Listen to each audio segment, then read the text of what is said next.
அஸ்ஸலாமு அலைக்கும் friends, welcome to Nafeesa cooking of yours. இன்றைக்கி வந்து மட்டன் குஃப்தா குழம்பு எப்படி செய்கிறதுன்னு ஈஸியாக சிம்பிளாக பார்க்கலாம் வாங்க ஃப்ரெண்ட்ஸ். அதுக்கு வந்து நான் வந்து 200 கிராம் வந்து பொட்டுக்கடலை எடுத்திருக்கேன். அதுக்கப்புறமா வந்து நான் மட்டன் வந்து 1/2 கிலோ எடுத்திருக்கேன். இப்போ வந்து பொட்டுக்கடலை வந்து ஃபஸ்ட்டு நைஸாக அரைச்சிக்கலாம் வாங்க ஃப்ரெண்ட்ஸ். பாருங்கள் ஃப்ரெண்ட்ஸ், நான் வந்து பொட்டுக்கடலை அடிச்சிட்டேன். அதே ஜாரில் வந்து ஒரு வெங்காயம் சேர்த்துருக்கேன். அதுக்கப்புறமா வந்து தேங்காய் வந்து சும்மா ஒரு 2 பத்தை போட்டிருக்கேன். அதுக்கப்புறமா வந்து லவங்கம், பட்டை, ஏலக்காய் இது 3யும் சேர்த்துருக்கேன். அதுக்கப்புறமா வந்து மிளகாய் தூள் வந்து 1/2 டேபிள் ஸ்பூன் போடுறேன். அதுக்கப்புறமா வந்து தனியா தூள் 1 ஸ்பூன் போடுறேன். அதுக்கப்புறமா வந்து மஞ்சள் தூள் வந்து 1/2 டேபிள் ஸ்பூன் போடுறேன். அதுக்கப்புறமா வந்து இஞ்சி பூண்டு விழுது வந்து 1/2 டேபிள் ஸ்பூன் போடுறேன். அதுக்கப்புறமா வந்து கொத்தமல்லி நான் வந்து ஒரு கைப்பிடி அளவுக்கு எடுத்திருக்கேன். இது எல்லாமே வந்து அரைச்சிட்டு வந்துடலாம். கொஞ்சோண்டு தண்ணி போட்டு அரைச்சிக்கலாம். ஏன்னாக்கா முதலே வந்து பொட்டுக்கடலை இது எல்லாமே போட்டு அரைச்சிங்கனாக்கா அது வந்து ஒன்றுக்கு பாதியாக வரும் பொட்டுக்கடலை, அது வந்து வாயில் வரும். அதனால இது வந்து நைஸாக சாஃப்டாக அரைச்சிக்கலாம். பாருங்கள் ஃப்ரெண்ட்ஸ், நான் ரொம்ப கொஞ்சோண்டு தண்ணி ஊற்றுறேன், அவ்வளோதான் போதும். பாருங்கள் ஃப்ரெண்ட்ஸ், சூப்பராக நைஸாக அரைச்சிட்டோம். இவ்வளோ சாஃப்டாக இருந்தால் போதும். இப்போ இது வந்து ஒரு பவுலுக்கு மாற்றிக்கலாம். பாருங்கள் ஃப்ரெண்ட்ஸ், அதை எடுத்துகிட்டு இப்போ வந்து கறியை போட்டேன். இப்போ அதிலே வந்து நான் வந்து உப்பு போட்டுக்கேன். உப்பு தேவையான அளவுக்கு உப்பு போட்டு அரைச்சிக்கோங்க. பாருங்கள் ஃப்ரெண்ட்ஸ், அரைச்சி வச்ச அந்த மசாலையும் இந்த கறியும் 2யும் வந்து சேர்த்து பிசைஞ்சிக்கலாம். பாருங்கள் ஃப்ரெண்ட்ஸ், நான் பாதி அளவுக்கு வந்து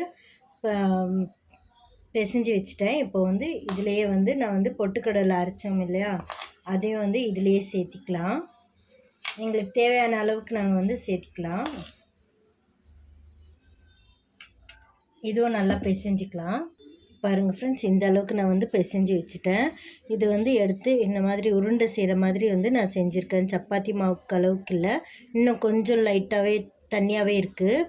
பாருங்கள், பிடிச்சா உருண்டை வரணும். நான் தண்ணி ஆயில் எதுவுமே சேர்க்கல, அதுவாகவே தானாகவே வந்து உருண்டை பிடிக்க முடியுது. இந்த மாதிரி செஞ்சு வச்சுக்கோங்க. வாங்க ஃப்ரெண்ட்ஸ், இப்போ குழம்புக்கு ரெடி பண்ணிக்கலாம். பாருங்கள் ஃப்ரெண்ட்ஸ், நான் வந்து ரஃப்பாக கட் பண்ணி வச்சுருக்கேன். வெங்காயம் வந்து 1.5 வெங்காயம் போட்டிருக்கேன், பெரிய வெங்காயம். அதுலேயே வந்து தக்காளியும் சேர்த்திக்கலாம். பாருங்கள் ஃப்ரெண்ட்ஸ், அதுலேயே வந்து ரஃப்பாக கட் பண்ணி வச்சுருக்கேன். 4 தக்காளி போட்டிருக்கேன். பாருங்கள் ஃப்ரெண்ட்ஸ், நான் கொத்தமல்லியும் கொஞ்சோண்டு போட்டிருக்கேன். வெங்காயம், தக்காளி, கொத்தமல்லி இது 3யும் வந்து ரஃப்பாக கொஞ்சம் அரைச்சிட்டு வந்துடலாம். பாருங்கள் ஃப்ரெண்ட்ஸ், ரொம்ப ரஃப்பாக இல்லை, இந்த மாதிரி அரைச்சிருக்கேன் நான். இது வந்து ரொம்ப ஸ்மூத் பேஸ்ட்டாகவும் இல்லாமல் ரஃப்பாகவும் இல்லாமல் இருக்குது. இந்த மாதிரி அரைச்சிக்கோங்க, அப்போ தான் நல்லாயிருக்கும். ரொம்ப நைஸாக அரைச்சிங்கனாக்கா உங்களுக்கு வந்து அந்த பேஸ்ட் மாதிரி வந்துடும். அதனால இந்த மாதிரி அரைச்சிக்கோங்க. வாங்க ஃப்ரெண்ட்ஸ், குழம்பு எப்படி செய்கிறதுன்னு பார்க்கலாம். பாருங்கள் ஃப்ரெண்ட்ஸ், நான் வந்து முதல்ல ஒரு பாத்திரம் வச்சு அதில் வந்து ஆயிலை ஊற்றிக்கிட்டேன். ஒரு 5-6 ஸ்பூன் மாதிரி இருக்கும், அந்த மாதிரி ஊற்றிக்கேன். இப்போ வந்து மசாலா போட்டுக்கலாம். பாருங்கள் ஃப்ரெண்ட்ஸ், ஆயில் நல்லா சூடாகிடுச்சு. இப்போ இதிலே வந்து நான் மசாலா போட்டுக்கிறேன்.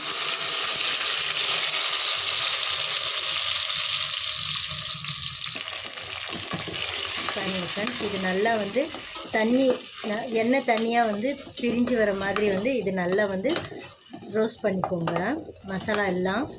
இதிலே வந்து நான் வந்து இஞ்சி பூண்டு விழுதையும் சேர்த்துக்கிறேன்.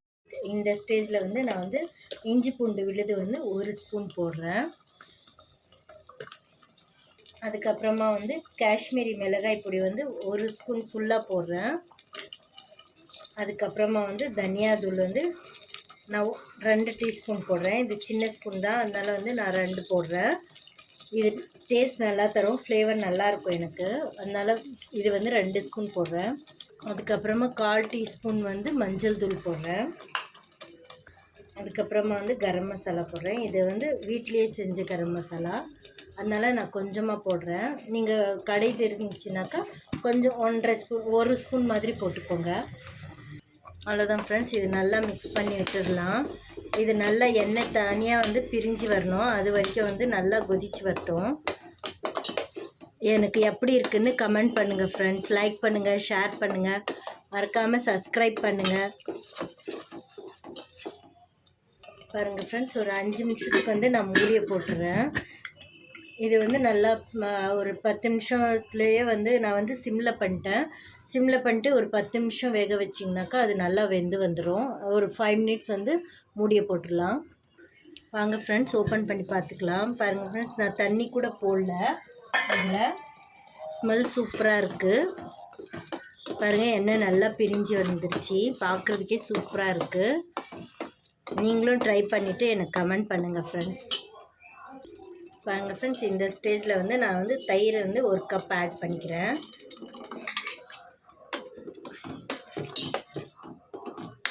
இந்த குழம்புக்கு தயிர் சூப்பராக இருக்கும். அந்த குஃப்தாவும் வந்து நல்லா சாஃப்டாக வரும். அப்போ தான் இந்த குருமாவுக்கு வந்து ஃப்ரெண்ட்ஸ் எண்ணெய் நல்லா பிரிஞ்சு வந்துடுச்சு. பார்க்குறதுக்கே சூப்பராக இருக்குது. இப்போ இந்த ஸ்டேஜில் வந்து நான் வந்து தண்ணி வந்து 2 கிளாஸ் ஆட் பண்ணிக்கிறேன். தண்ணி 2 கிளாஸ், உங்களுக்கு தேவையான அளவுக்கு வந்து தண்ணியை ஆட் பண்ணிக்கோங்க. ஏன்னா அந்த குஃப்தா வந்து வேகிறதுக்கு வந்து இப்போவே தண்ணியை ஆட் பண்ணிக்கணும். இது வந்து நல்லா கொதித்து வரட்டும். அது வரைக்கும் வந்து வெயிட் பண்ணலாம். பாருங்கள் ஃப்ரெண்ட்ஸ், ஓப்பன் பண்ணி பார்த்துக்கலாம். உங்களுக்கு தேவையான அளவுக்கு வந்து தண்ணி இதிலே போட்டுக்கோங்க. ஏன்னாக்கா அது மறுபடியும் வந்து அந்த குஃப்தாவை போட்டு தண்ணி போட்டிங்கனாக்கா நல்லா இருக்காது அது. இப்போ வந்து ஒன்றா நான் செஞ்சு வச்சுட்டேன் முதலையே. இப்போ ஒன்றா போட்டுக்கலாம்.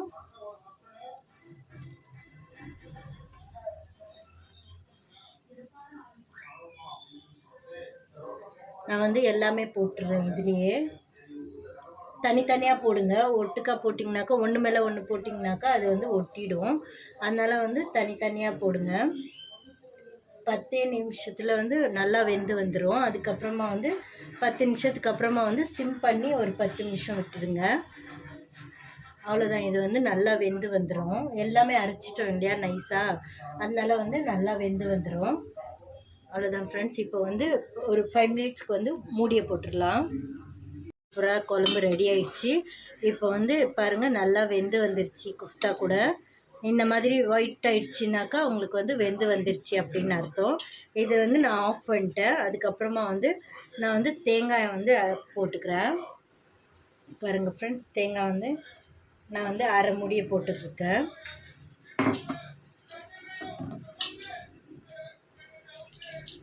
ஃப்ரெண்ட்ஸ், குழம்பு வந்து சூப்பரான குழம்பு வந்து டேஸ்டியாக ரெடி ஆயிடுச்சு. வாங்க ஃப்ரெண்ட்ஸ், சர்வ் பண்ணிக்கலாம். பாருங்கள் ஃப்ரெண்ட்ஸ், சுட சுட வந்து குழம்பு ரெடி ஆயிடுச்சு. குஃப்தா குழம்பு. வாங்க ஃப்ரெண்ட்ஸ் சாப்பிட்லாம். அல்லாஹ் ஹாஃபிஸ்.